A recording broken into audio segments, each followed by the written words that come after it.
Today I'm speaking with Brian Christian. He's an expert in AI, and we talked about the very concerning world of social media algorithms. In fact, Brian is a friend of the creator of the Netflix documentary, The Social Dilemma. The thing I fear most is extremism at the hands of a recommended wormhole on YouTube. For example, some kid starts very neutral, doesn't have a lot of information or real-world experience. They start getting perfectly executed recommended video after recommended video to trigger certain key emotions to stay on the platform. Next thing you know, a month later, that kid is watching the craziest stuff YouTube has to offer.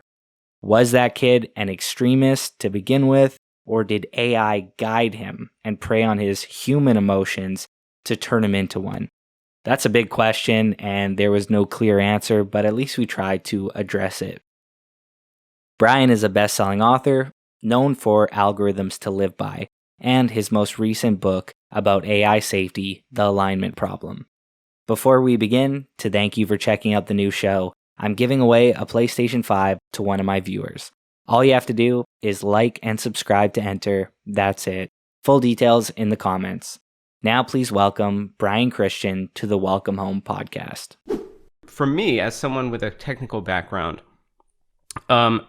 there is this weird aspect to it where as machine learning gets more and more sort of sophisticated and almost inscrutable, I have no idea what factors make something appear in my timeline or not. You know, like one day I'll go through my Twitter timeline and 80% of it will be like from one person, one of the people that I follow. And I'm like, what's going on with the algorithm today that's making this person just like, dominating? And then likewise, when I, post things of my own, I have absolutely no insight into like what makes those things reach certain people and not other people. And yet we're sort of playing this game in our heads of like, we know that our preferences are being modeled by the system, but we don't really know how. And so we're trying to build this mental model of how Twitter is modeling us. We're vaguely aware that there's this feedback loop in place where depending on what we engage with and don't engage with is then going to influence this model that Twitter has of our preferences, and that's going to affect the future content that we see. And I think that's a very unusual feeling to have. Like if you're in a physical bookstore, it's not the case that like merely by pulling a book off the shelf, you're creating this like feedback loop that extends indefinitely into the future that's going to affect all future books that you know exist versus don't know exist. So that I think for me is one of the things I'm the most aware of when I'm on social media is like, I'm trying to model their model of me in real time and think about my actions, not just in the present, but in terms of like how they create these feedback loops. So this morning, knowing we were going to have this conversation, I tried to do a thought experiment. I tried to write down why I think, whether it's the government or just the general public, aren't more actively concerned about social media algorithms. So I wrote down 3. Feel free to tell me all 3 are wrong. So I said, okay. Number 1, they're too confusing and complex for these 70-year-old governors to even wrap their heads around. Second one I wrote down is because we're too late or it's too hard to stop. And then the third one is that we have other things to worry about that take priority, aka a global pandemic. So I wanted to get your feedback on the 3 that I stumbled across, how close they are, or what do you think the real reason our politicians aren't trying to step in? Yeah, I think there's a big part of it, you've put your finger on it, which is that people are now needing to sort of backfill all of this technical literacy that they never needed, in their career, whether you're, a policymaker in your 70s, 80s, whether you're a judge that's sitting on the bench for decades, and now all of a sudden, like in California, we recently passed a bill through the state house that mandates the use of algorithmic risk assessment for things like parole and pretrial detention. Wow. So it's like you can imagine a judge that's been sitting on the bench for 25 years. Now suddenly all of your decisions need to be informed with this algorithmic score, but you don't necessarily really know what the model is doing or what the score means. So frankly, part of the reason that I wanted to write the book, The Alignment Problem, was because I felt that there was a huge audience of people who don't self-identify as, having machine learning expertise, but who sort of need to rapidly spin up some kind of set of intuitions of how this stuff all works. So I think there is a need. I mean, for better or worse, I do think that some level of fluency with machine learning is part of what it is required to be a citizen in the 21st century, because this is just everywhere. It's going to affect your doctor's diagnosis of you. It's going to affect your ability to get a loan or a credit card. And of course, it affects just about everything that we say online. I think there's, I'm trying to think. I mean, it's a little bit harrowing for me when I talk to people who actually work inside of tech companies, because I'll talk to, CTOs and people like that, and they'll say things like, yeah, we sort of flipped this switch and we're now using all this magical deep learning to do our, news feed or recommendations or whatever. And, no one has any idea what it's actually doing or how it works, but it's making us so much money that we can't turn it off. We can't justify turning it off. And that's coming from, inside the house. The people actually deploying this stuff are saying, we don't know what it's doing. So I think there's a combination of things. There's an actual scientific problem of deep neural networks have this reputation for being black boxes. I think that reputation is increasingly less deserved, because there's, to me, some of the most exciting stuff happening in computer science right now are methods for kind of interpretability and the ability to sort of pop the hood and figure out what is going on inside a neural network. I think that's encouraging. That's going to maybe alleviate some of the problem. At least the people inside the company are going to have some idea what's going on. I think partly we haven't treated this as a regulatory priority because I think there was an attitude of just like, well, what's the harm? Certain things like, yes, we need to regulate, nuclear waste. We need to regulate vaccines. We need to regulate, certain things about cars and who can get a license and so forth. They have just this obvious kind of mortal harm, mortal danger. But, what memes do I see meme X or meme Y when I open my webpage? Like, what's the harm? And I think that, we've learned exactly what the harm in fact is. And so I think, it's no longer kind of below the radar of regulators, so to speak. Before we move on, you mentioned something about court judgments and a new system in California. Before we move on, can you explain that to me in simple terms? Because that Sure. sounds like a real world, that has effects on real people. Hugely. Yeah, so there's a bill that went through California called SB 10 that mandates the use of algorithmic risk assessment in determining things like parole and pretrial detention. So pretrial detention meaning you've been arrested for something, maybe you did it, maybe you didn't do it. Your court date is set for, a month or two out. Are you released in the meantime, or are you jailed in the meantime? And an algorithm is deciding this, not a person? It depends from jurisdiction to jurisdiction. I mean, there's some controversy even here in California of how exactly this is going to work and how different counties are going to implement it, et cetera. And the basic idea is that this risk score that will be kind of determined by typically a vendor. They'll have some machine learning system in a box that they sell to the county or the state or whatever that outputs these predictions, like on a scale of 1 to 10. You're a 5 out of 10 risk to commit a violent offense if we release you pending your trial. You're an 8 out of 10 to fail to appear for your court appointment, and so forth. So there has been, I think there's a certain promise that systems like this have, which is that they're evidence-based, they're more objective in theory, than, the particular decision of a particular judge on a particular day. It's been very interesting to me watching the public perception of this kind of software. So one of the most widely used in the US is called Compass. And as recently as like late 2015, the New York Times editorial board was writing these op-eds saying, New York State has to get with the 21st century. Like, we're still just using these old people, old white guys in robes, when we could be using something that's like actually mathematical and, objective and consistent.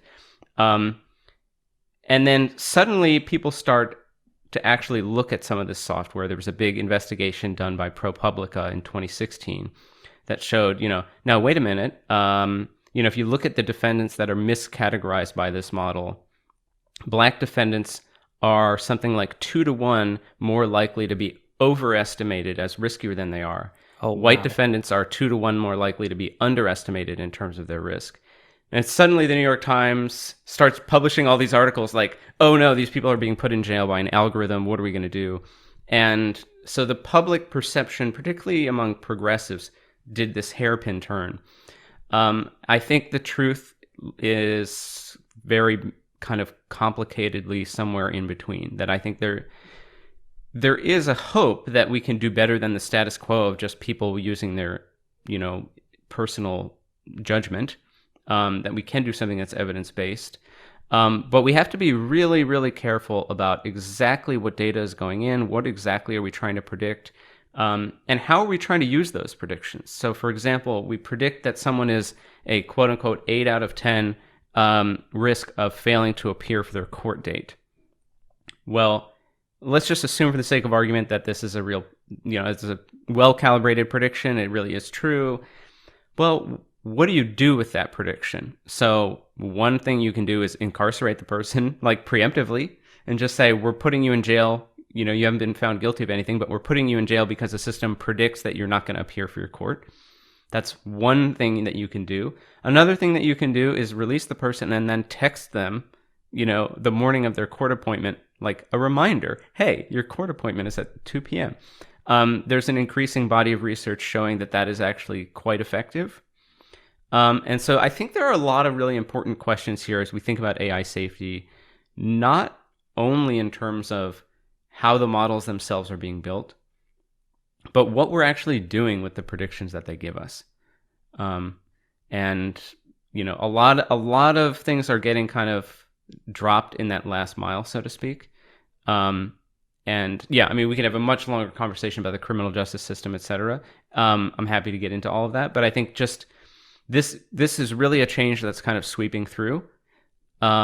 And we need to be having these hard conversations, both about, the mathematics of error rates and all these things, but also just about like, what are we really trying to do here? So a number of states have said, instead of trying to deal with the whole statistics of how we, unbias these tools, let's just think about what are the goals of the criminal justice system to begin with. And a number of states, I think Maryland and perhaps New York State, have just passed laws saying, okay, if you're arrested for a nonviolent misdemeanor, you are released pending trial, full stop. We're not going to use a prediction. It's just, we're going to sort of cut the Gordian knot and not even deal with it in that way. So there's a lot happening there, but it's a reminder, as you say, these things are affecting not just what ends up in our timeline, but whether people are, free to walk the streets or, behind bars. So it's extremely consequential.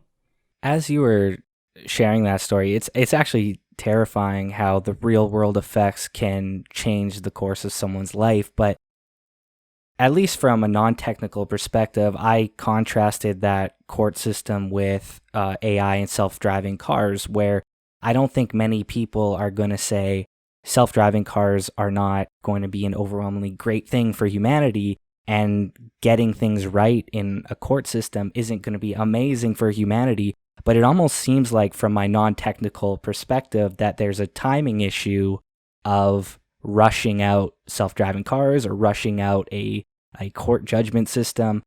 Is it businesses trying to rush something out, that these are ultimately going to be great for the world just in time? So how do you feel about just the timing of this technology?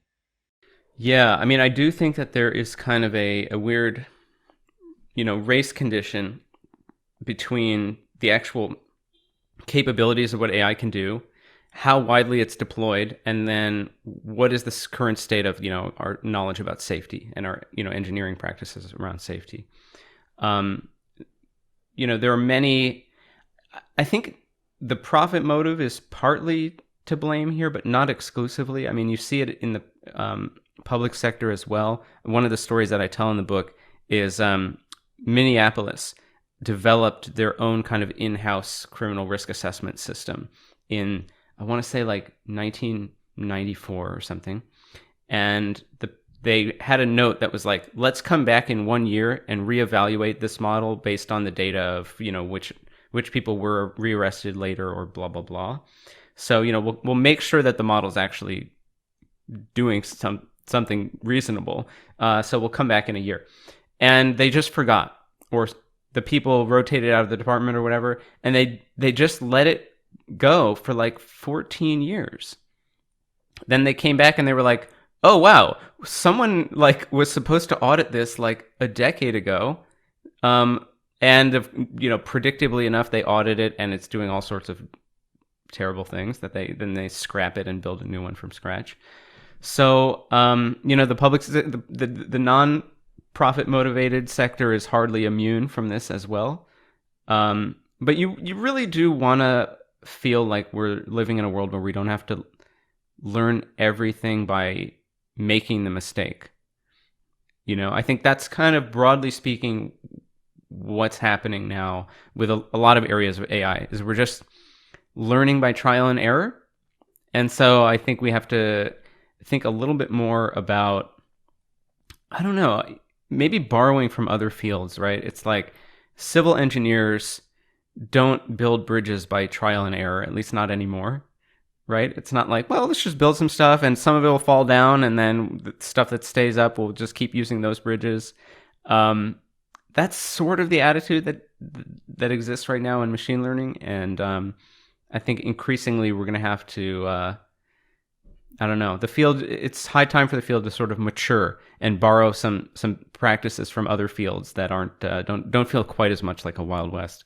So going back to social media and the idea of like user retention being the focus for these algorithms, I'm going to get into murky territory here and have Okay. like a free will conversation. But when I think long and hard about my data and my social media use, I think I'm okay getting targeted for ads. I think I'm okay with that. I think if I have to pay through my wallet, give me the most targeted ads. I make music, show me music production equipment, show me laptops, show me keyboards. I'm cool with it.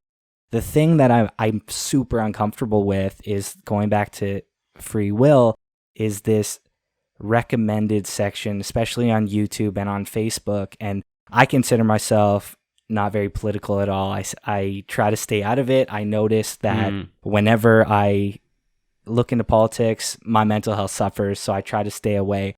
But something even in my personal life, if I click a semi-political YouTube video, I mean semi-political, next thing you know, it's actually a political video, then it's an extreme political video. And I think for someone like me who has read your books and read these articles and watched the documentaries and stays out of politics, for 3 clicks for me to get to a fringe, it's kind of terrifying for the 16-year-old kid who clicked one video to one video to one video. Now they are far right or far left or whatever.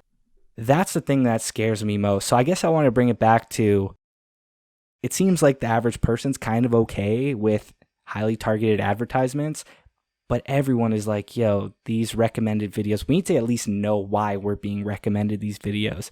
So what are your thoughts on did somebody choose to click that video? Did someone choose this path of extremism, or did this algorithm push you slowly, and 3 weeks later you're down a rabbit hole you'll never return from?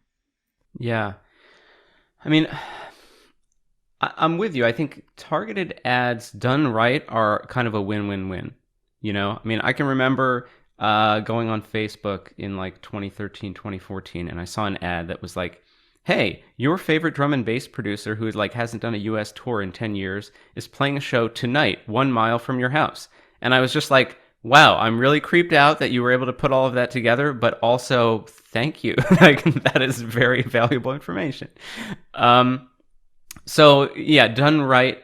And I'm old enough that, I'm 36, so I remember the internet like before targeted ads. And it was just, no matter what web page you were viewing, it was just like Viagra, Viagra, Viagra, Viagra. I don't really want to go back to that world of the lowest common denominator either. So, I have no romantic memories of that time in the internet. But I think there's a difference between, and it's a subtle one, between ads that are targeted based on attributes that you sort of independently and with a sense of sovereignty, developed, right? Like, you have this identity as, a music producer. I have certain taste in music, right? That I wanted to see this, DJ. Versus what you're describing about radicalization, where it's not merely that our innate preferences are being catered to, but that we're actually being changed into people that want different things. And,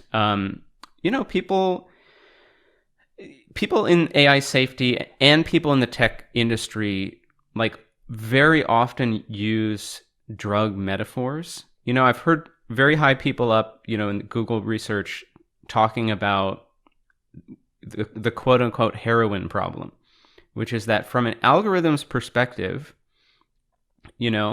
people who try heroin want to do it again. And so, all the data we have, from this naive perspective says that, like, this is something people want and this is something people like. When they try it, they want more. What's the problem? And I think the fact that we don't have a good, mathematical model for what's going wrong there indicates that this is sort of by analogy, this is what's happening with content. Right? You show someone a certain piece of content, it changes them in a certain way such that they want more of that thing. From the algorithm's perspective, it's all good. So I think, broadly speaking, we need a couple things. One is, I think there should be some set of controls that people have for actually modifying the ad targeting model, and we're starting to see this a little bit. But for example, someone in my life has an alcohol addiction, and when they go on social media, they just get alcohol ads everywhere because the companies that model their behavior are like, this person is really engaged with alcohol. When there's alcohol on screen, they linger over that part of the screen before they keep swiping.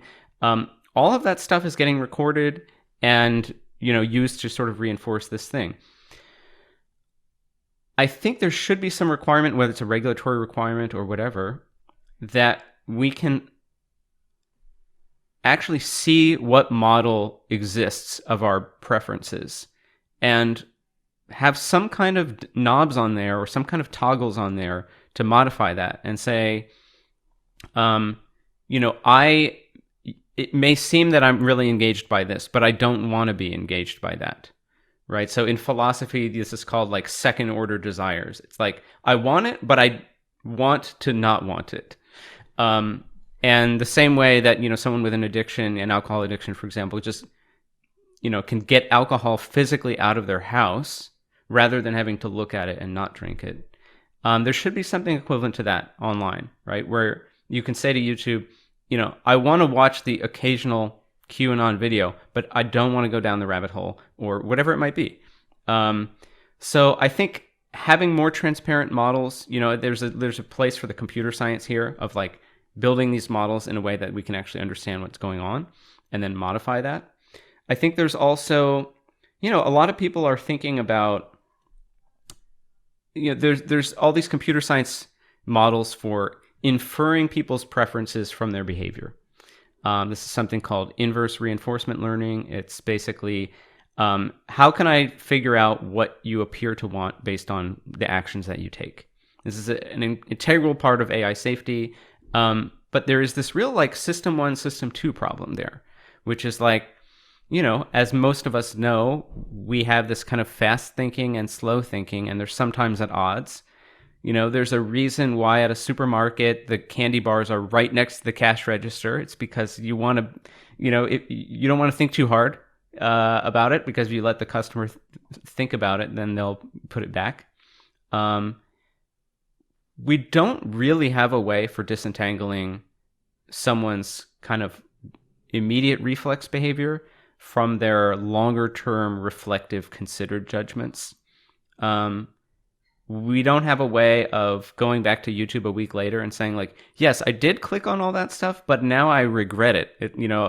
A week later, after sleeping on it, I regret it. So there's a place there for the actual computer science of how do we infer the right preferences from people's behavior, and the actual kind of user interface design of how do we let people have access to the models that we're building of them. Because I do think that we have some kind of right, maybe not putting it too strongly, to ask that people target ads to the person that we want to be, maybe rather than the person that we are at that moment. Earlier, we mentioned like timing. And as you were talking, I was just thinking about how our timing is off. Our brains haven't evolved yet for this advanced recommendation filter, the candy bar problem. There's a gap in our timing. We haven't caught up, and it doesn't look like we will. But it's funny because I was also thinking of like an elephant in the room. I'm screaming and shouting about how I don't want this recommended and I don't want this. I want things chronological. The elephant in the room is, what if we got everything we need and Facebook and YouTube say, you know what, this is going to be for your mental health? That app might suck.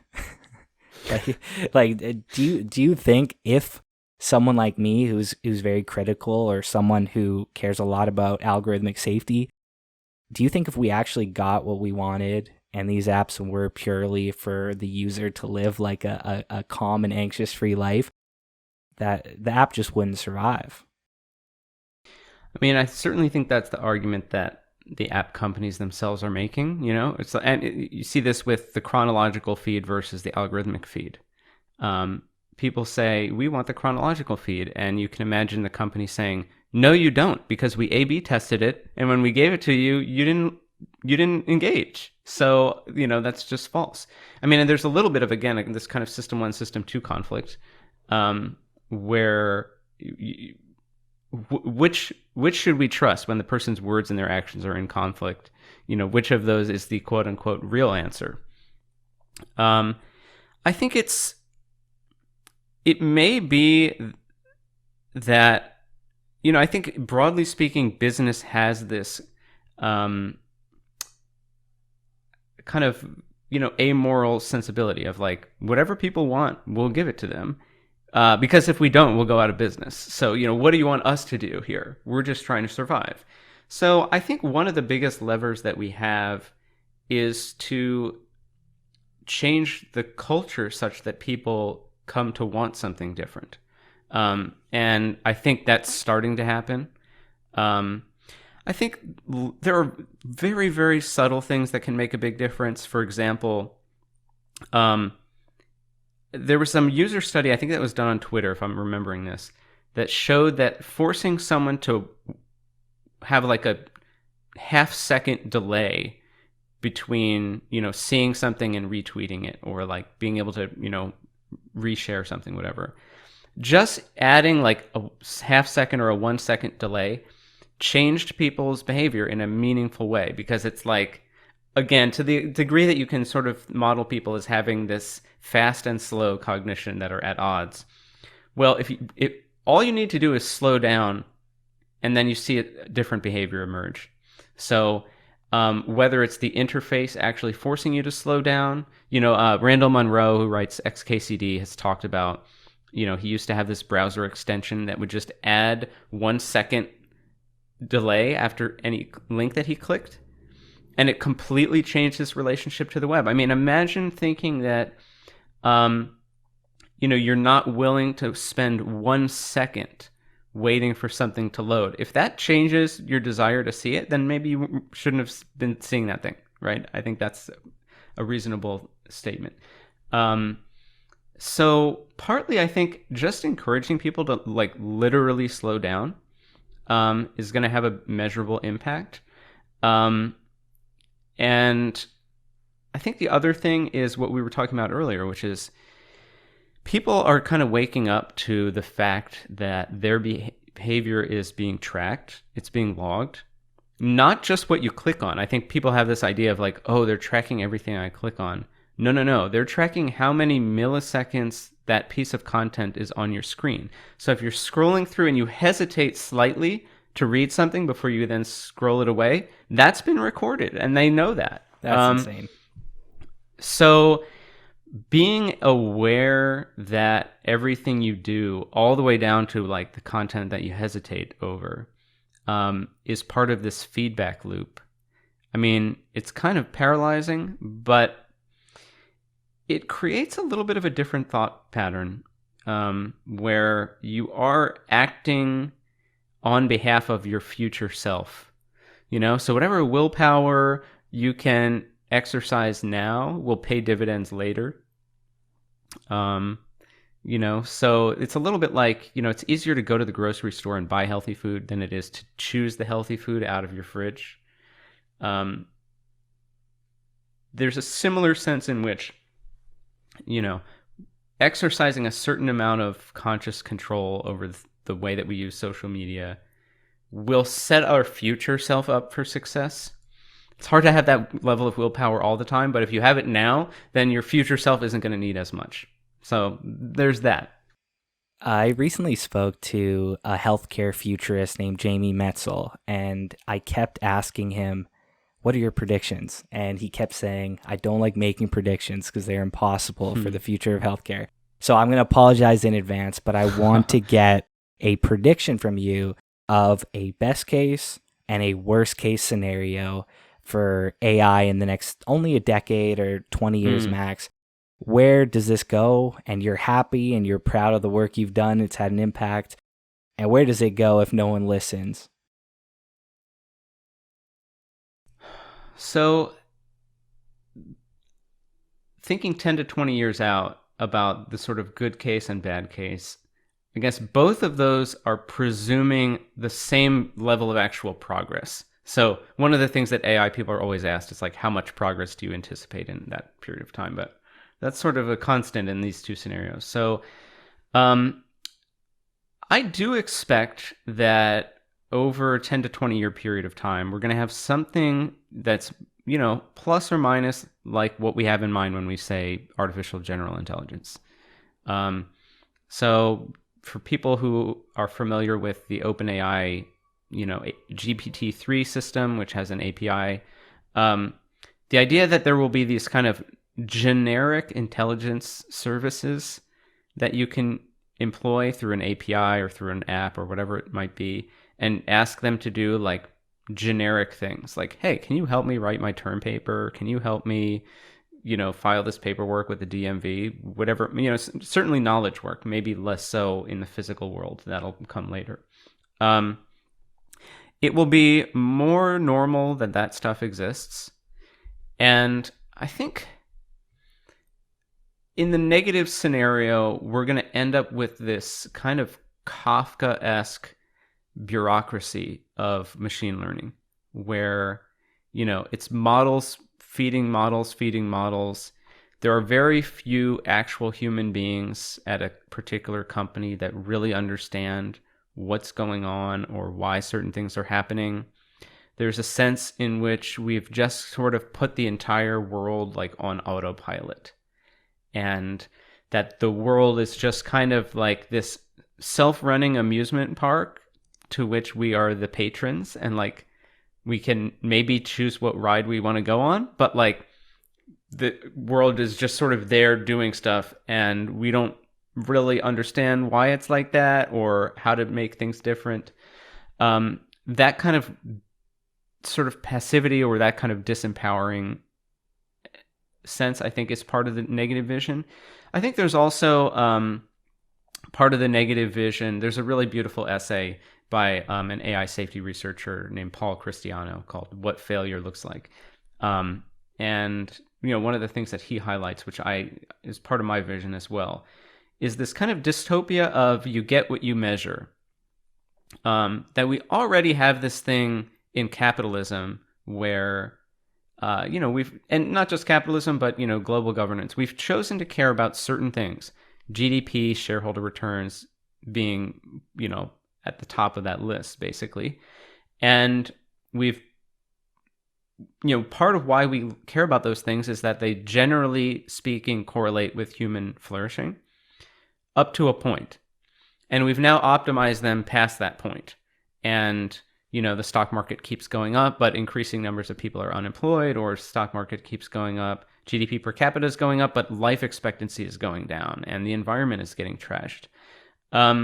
So there is, I think this is part of the kind of paperclip maximizer, the sort of sorcerer's apprentice thing of like, you get what you ask for. I mean, this for me is like the cautionary tale that comes through.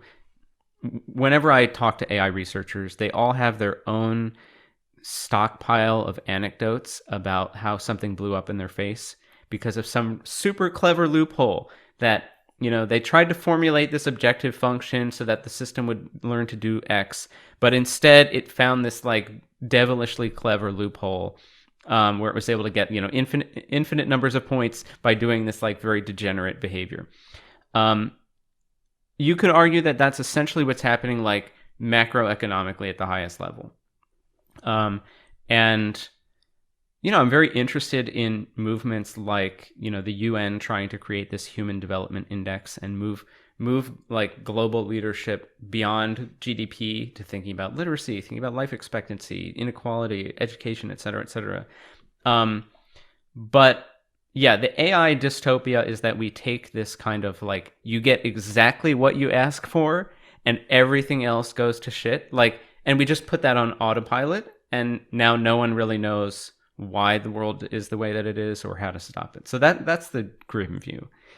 The more optimistic view is that through the work of, AI alignment research, we are able to escape this kind of, you can only optimize what you can turn into code or turn into numbers. We can escape that problem by developing systems that can sort of get the gist of the stuff that people care about, even when we ourselves can't express that in a numerical language. So one of my favorite papers in AI safety research was this collaboration between OpenAI and DeepMind, where they said, can people teach a robot to do a backflip? And how might we be able to do that? It's really hard to specify numerically like what a backflip looks like in terms of like the rotation or the torques of the joints. If you were to write out an equation, it would be really, really difficult to do. You might try demonstrating it, but very few people can do a backflip. It's hard to make the robot do a backflip if you have a controller. So you can't really demonstrate using your own body or the robot. But if you saw it, you would recognize it instantly. And so, to make a long story short, they developed this system where the robot would initially just move around at random, and it would show you 2 video clips, and it would say, which of these 2 video clips is closer to the thing that you want? And at the beginning, it's like almost random, but you're like, this is kind of wriggling slightly to the right, so sure. It turns out that after about 1 hour of just looking at different pairs of video clips, the robot can start to model what it thinks you want it to do. And then by the end of that hour, it's doing these like perfect gymnastic backflips, like tucking the legs, sticking the landing. And, it's a somewhat tedious hour, but it's only 1 hour. I mean, that to me that's about the most hopeful that I've felt in a long time thinking about AI safety. That we have all these ideas in our head for the things that we want. A backflip is almost an aesthetic preference, right? It's like there's something, it's kind of an artistic thing that we want. But we have all these preferences for, what we want our life to be like, what we want our society to be like. And they're very hard to articulate. They're very hard to demonstrate. But if we saw it, we'd know. So there is this hope that we can scale up systems like that to the point where you can show someone like two hypothetical front pages of a newspaper, 10 years from now and say, which of these worlds looks like the better world to you? And we can sort of model all of the things that people care about, and optimize for that. So there is, I think, a real hope, that, and I think it's maybe not so far-fetched that something like that might really be possible. I'm going to stay optimistic. I'm on your side on this, but what did kind of shock me is how far the gap is between those two 10-year scenarios. Things could go really bad, or they can be very beautiful. Sticking on AI, something I'm very, very guilty of was early on self-driving cars. I couldn't imagine why everybody wasn't dumping every dollar into it. Growing up in high school, one of my best friends was killed to a car accident. So I was hearing about Tesla. I was hearing about self-driving cars, and I'm thinking, so many people die every year. Everyone knows someone that has died of a car accident. Why aren't governments throwing money into these startups? Why is everyone not in a self-driving car? But slowly, as I've matured and as that technology has matured, I've heard a lot of people that I respect a lot on podcasts and in articles say, slow down. Things can go wrong, and things have gone wrong. And I've actually heard you briefly have a conversation about when AI and self-driving vehicles did go wrong. So I wanted to talk about self-driving cars. I'm incredibly optimistic still, but I'm a little more cautious. What are your thoughts on that, and how has it gone wrong? Yeah. I mean, this is a really interesting case for me because the baseline of the harm of human-driven cars is so high, that I think it's not going to take a perfect system to be an order of magnitude better than the status quo. So I'm bullish in the same way that you're describing. That being said, we've got to do it right, and we're learning certain lessons the hard way that I think shouldn't have had to learn the hard way. So if you look at the self-driving car that killed a pedestrian in Tempe, Arizona, the Uber car in 2018, I read the National Transportation Safety Board review of that, and there were a number of different contributing factors to the accident. It probably took 6 or 7 different intersecting failures in order for that to happen. But one of them was the fact that it seems that the training data that they used to do object recognition didn't include jaywalkers. That the data set that they used had people crossing at crosswalks, at intersections, at stop signs, but that the system simply did not expect it would be possible to encounter people in the middle of, a busy road. And another big part of the problem was that the system, like many object recognition systems, was given kind of a finite set of categories, and it was trained that everything that it encounters is part of one and exactly one of those categories. So there's a category pedestrian, a category cyclist, a category for, debris, etc. And in this particular case, there was a woman walking a bicycle across the street. And so the object recognition system got really confused. It was like, I think this is maybe a cyclist. Oh no, that I can see them walking. No, it's a pedestrian. No, but I can see the frame of a bike very clearly. So, and it kept flickering between these different categories, like tens of times per second. And there was this other bug that intersected with this where every time it would change the category, it would recompute its prediction for where she was likely to be. And so it kept dumping its prediction out as it was changing its mind, many, many times a second. And so it just completely failed to predict that her path was going to intersect with the car's path. So there are a lot of cases like that. And there's something to me kind of philosophically troubling if I zoom out from that, which is to say, we should have seen that coming, and I really wish that person um, had not been killed, because the field knew about problems like that. But there's something, if I zoom out, there's something philosophically weird about a system that has certain fundamentally mistaken assumptions about the structure of reality, but which can reshape reality to match its assumptions. So it doesn't think that jaywalkers exist, but if as a result it kills jaywalkers and people learn that it's not safe to jaywalk, then jaywalkers stop being a thing and its model becomes correct after the fact. It thinks that you're either a cyclist or a pedestrian. And so it kills people who walk bicycles. And so people learn not to do that. Then the world starts to conform to this kind of brittle ontology that the system had. I think that's something, there's a pattern there that I think is very dangerous. There's this adage that a lot of people in machine learning know, which is all models are wrong. It comes from the statistician George Box. And I think there's this real danger that the more power we give to these models, the more they have the ability to become right, essentially by force. I think that's troubling. I also think, for me, one of the most worrying things about self-driving cars is actually the security implication, that someone could find some zero-day exploit in Tesla and drive every Tesla off the road at the exact same time and kill millions of people. So there's like an actual security issue there, which is different than the AI safety component. But as you say, I'm incredibly hopeful.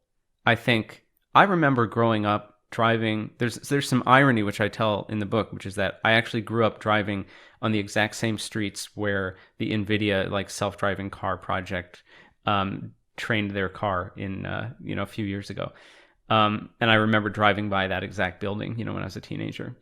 But I remember growing up driving. I learned to drive on the Garden State Parkway, which at the time had the highest fatalities per mile per year of any road in the United States.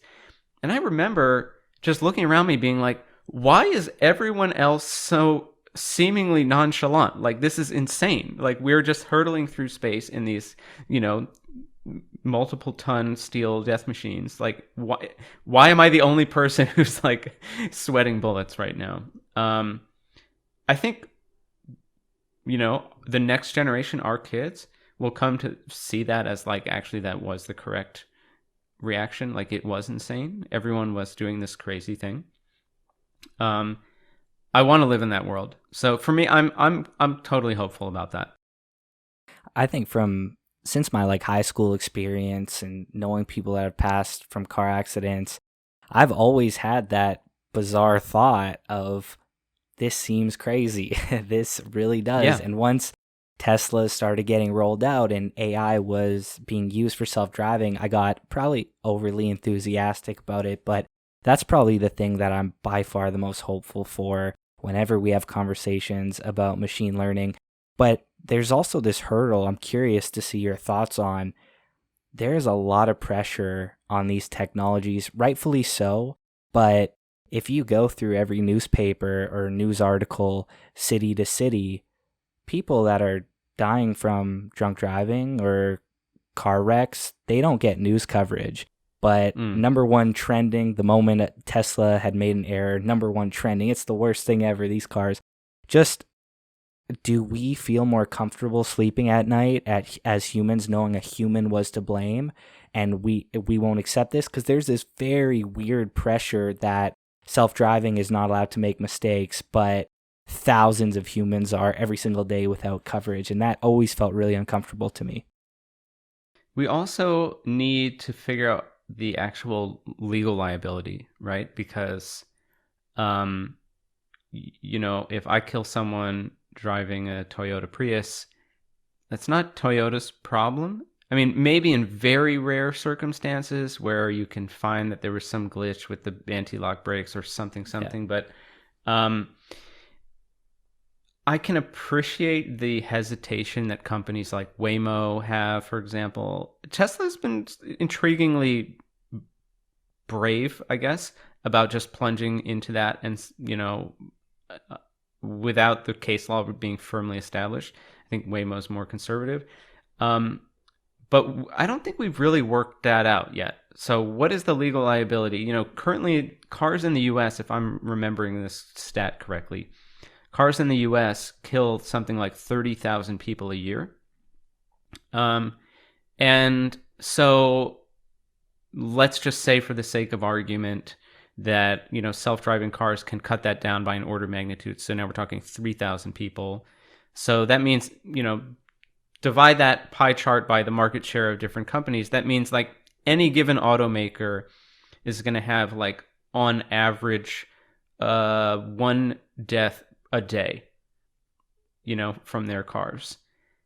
Are we prepared for like the ability of a company to, exist with that kind of financial or legal liability? And like this, I think this is the cognitive dissonance, is like, you can imagine every automaker is killing one person a day. That seems intolerable. And yet, as we said, that's like an order of magnitude better than the status quo.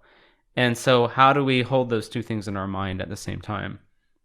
I don't have an answer for that. I have no idea. But yeah. Even during the I can see the cut down during a transition period where there's still normal vehicles and self-driving, but am I too hopeful to think if 100% of vehicles are self-driving in 40, 50 years that everything would be so connected that an accident would be super newsworthy? Or is the transition period what you're worried about from a liability standpoint? The transition period, I think, will be weird in certain ways. You could get this weird incentive where people, if 80% of the cars are self-driving, then the 20% of the people driving their own cars drive recklessly. There's a scene in one of the Will Smith science fiction movies where he's driving this car on an automated highway and everything is like perfectly swerving out of his way so he can just do absolutely whatever he wants and go against the flow of traffic, etc.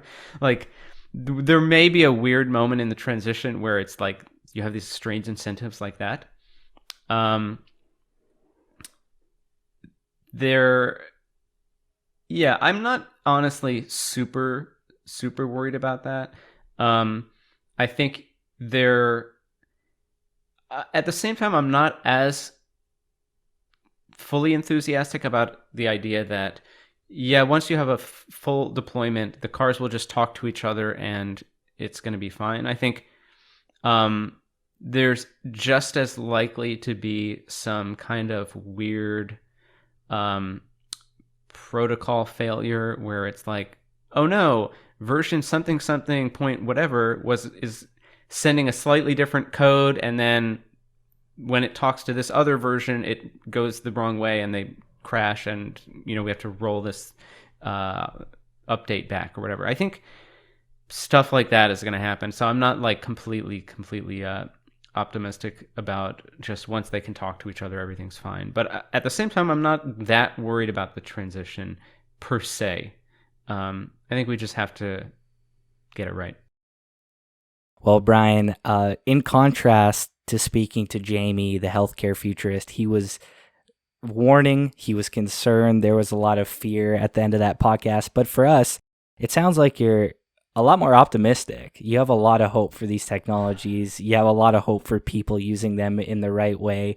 I wanted to wrap up on one last question, and it's kind of a ridiculous question. I feel free to, it's off topic, but you're one of the smartest people I've talked to on this podcast. You're well informed of AI. Simulation theory, to wrap it up. What are your thoughts? Are we in a simulation? Let's say the cameras were off and we're drinking a whiskey, and I ask, are we in a simulation? I've asked some of the people who have spent a lot more time than I have thinking about this. So I asked Nick Bostrom, I asked him something like, how central is it to your actual the decision-making process and how you live your life to know whether we are or are not. And he said, oh, it's absolutely central to my the way I'm living my life. And for whatever reason, just the way the conversation was going, I didn't get to ask him a follow-up on that. But for me, I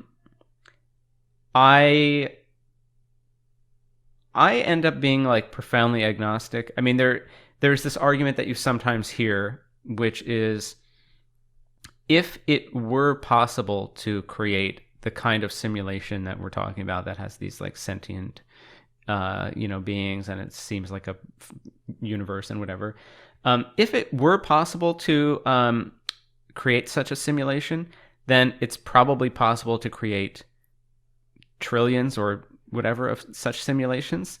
Therefore, the odds of us being in the real world as opposed to in one of those simulations are like 1 in a trillion. And yeah, I think that's a sort of a tantalizing argument. You've also heard this argument from people, and it's funny, I hear it from people in my social set. Like, if one were making a simulation, what would be the most interesting simulation to run? Well, we'd want to simulate like the birth of AI, because that would be this like completely pivotal moment in the species. So that would be the most interesting time period to simulate. And there's a little bit of egotism there, even among people that I know, of like, well, who would be the most interesting people to simulate? Well, it'd be the people working on AI safety. Therefore, like, it must be the case. And I, from that perspective, I don't blame someone like Elon Musk for thinking the simulation hypothesis is probable, because what are the odds that you're Elon Musk, right? If you are that guy, you're like, what are the chances that I would be the person at this pivotal role in human society at this pivotal time, blah, blah, blah. That does seem astronomical. And in a weird way, you would be sort of suspicious of landing in that exact role. I personally don't know what I would do differently. I think that's the question. And I know people have thought more deeply about this than I have, so I defer to them. But my particular question is like, if I'm just a simulated person with a simulated wife, writing simulated books, listening to simulated music, is that really any, like, why not try to have the best simulated life that you can and be nice to all the other simulated people? What's different? To celebrate the new podcast, I'm giving away a PlayStation 5 to one of my viewers. All you have to do is like and subscribe. That's it. Full details in the comments. Good luck.